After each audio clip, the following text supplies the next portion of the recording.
So today's video we are going to be looking at phones and how you might be addicted to them. The goal of today's video is to reduce your screen time just like I have, and let me show you how you access your screen time and 4 things you need to do to reduce your screen time. So in case you don't already know how to get to your screen time, you simply go to settings on iPhone, scroll down and you can see screen time.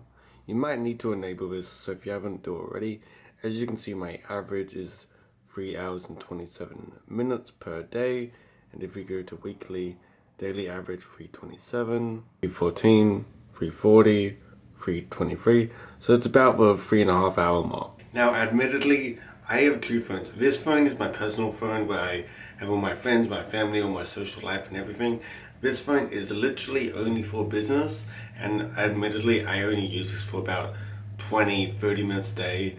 That's whether I'm using something like CapCut, recording content, recording reels, and that's pretty much the only reason I use this phone. All other primary reasons I use this phone. So what I try to do, I don't do it successfully, but I do recommend it. If you can, try and get 2 phones, put this phone away until all your work is done, and use the business phone until all your work is done and you can go have fun. This is in no particular order, but let's start off with number 1. In case you're not already doing this, you can scroll down from the top right hand corner, and as you can see I have do not disturb enabled, which is pretty much no notifications, but a step further would be go into your network capabilities and turn on airplane mode. Now, the benefit of turning on do not disturb or airplane mode is like the goddess of no distractions.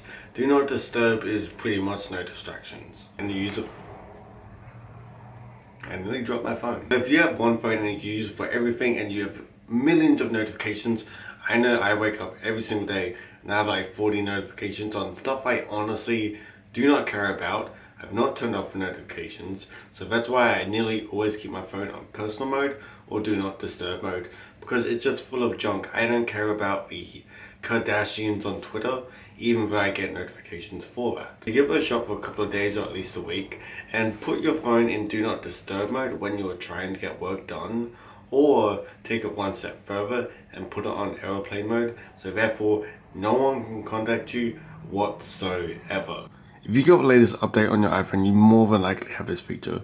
So once again, scroll down from the top right hand corner and tap and hold the do not disturb.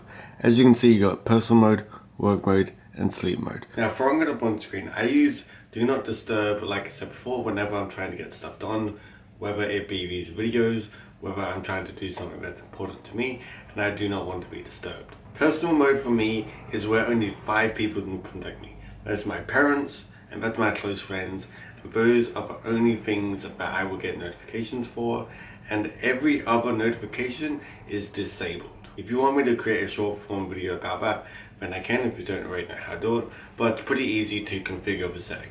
And the same applies with work mode as well. My personal mode and my work mode are literally the same thing. I've only got a few people that can contact me, and all my friends and family know that I use personal mode and that I use work mode, which means they do not disturb me between the hours of, let's say, 9 to 5 on work mode, let's say 6 to 12 on weekends on personal mode, unless it's a dire emergency that needs to happen and you cannot survive without me.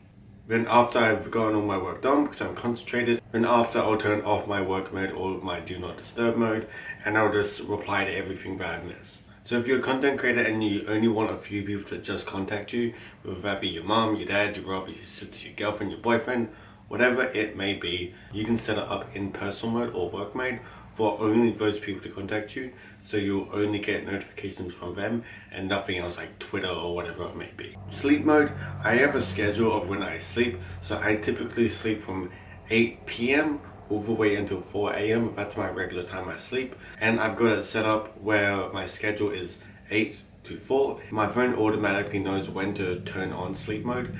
Therefore, if sleep mode is turned on, nobody can contact me, and therefore I'm not distracted by notifications during my sleep. Number 3 would be delete apps that you literally no longer use. So if we quickly run through some of my apps, I don't honestly do this, but I recommend doing this, so I'm a little bit of a hypocrite in this scenario. But let's say, for example, I don't use Business Suite, so we can just go on there and we can delete that app, remove app. Do I want to delete the app or remove it from the homepage?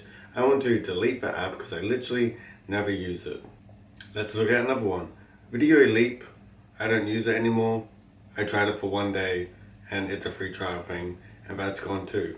Take 10 or 20 minutes out of your day to run through your phone, look at all the apps that you have, look at what you really do use and what you really don't use. Delete the ones that you don't use because it can be seen as a distraction, especially the ones that you don't use. Like Twitter, for example. I have Twitter, I don't use it, but I get hundreds of notifications from it and it's overwhelming.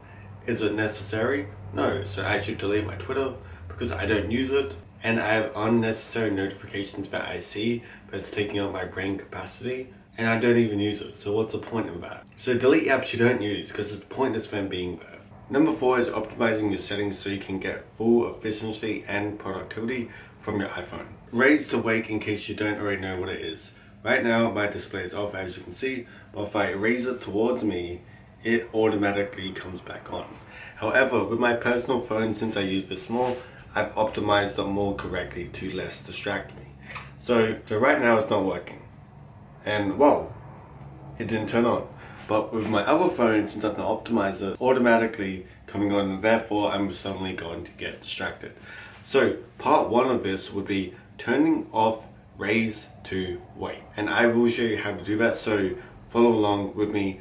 Turn this off, it's very annoying, and you're surprisingly less distracted by simply turning off raise to wake.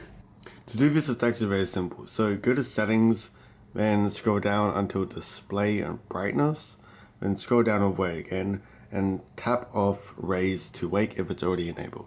Another thing that you can do to optimize your phone more correctly is turning off tap to wake. We just turned off raise to wake, so if I raise my phone, nothing happens.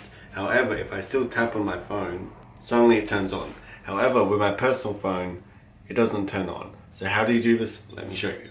Once again, it's very simple. Just go to settings, scroll down until you get to accessibility, then go into the physical and motor section and tap on touch. After you've done that, and uncheck tap to wake. So now, you'll be less distracted on your phone. Now why this one's also important is because whenever you're at your desk and your brain begins to drift, what a lot of people do is because they don't want to grab their phone, raise it up, that's too much effort. So what they do is they simply tap on their phone, and next thing you know, they have 40 notifications, they start scrolling through them.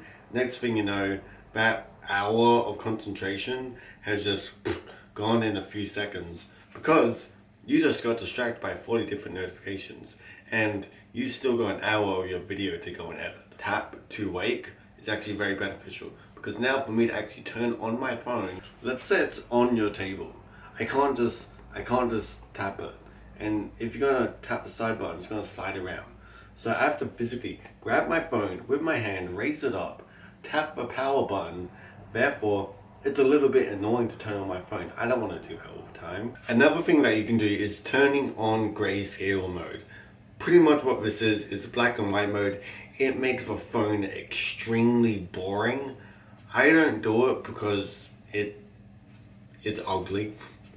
But for some people it might work, so I'm just going to throw it in there. So this has got colors, it's beautiful, it's Porsche, and it's amazing. But once again, we go to settings, we scroll down, go to accessibility, and we go and find display and text size, scroll down, go to color filters. It's going to be off by default. So we turn this on and we enable color filters, and now the phone is extremely boring. Like even if I open up, let's say, and gets up at 4 in the morning. Instagram, this is boring. Nobody wants to look at this. That will bore you. You're literally going to not want to play on your phone. But if we turn it on, that's 1,000 times better, isn't it?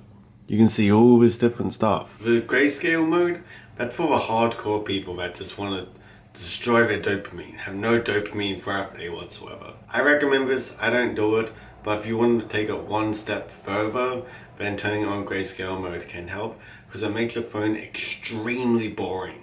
You literally can't even see when people have seen or read your messages on things such as Messenger or WhatsApp, because it's black and white. You don't know. So if you found this video helpful, then definitely leave a like as well as subscribe to the channel if you really enjoy my videos, and comment down below your favorite hack on your phone to stay more productive. If I were to choose, I would just honestly stick with the personal mode or do not disturb mode. They're probably my favorite things because my phone doesn't do ding ding ding. So I hope this video helped you, and if you are interested in one-on-one coaching with me to begin your content creation journey, then definitely hit me up on Instagram or literally fill out the form that I'm going to link somewhere around here, and we'll catch you guys next time.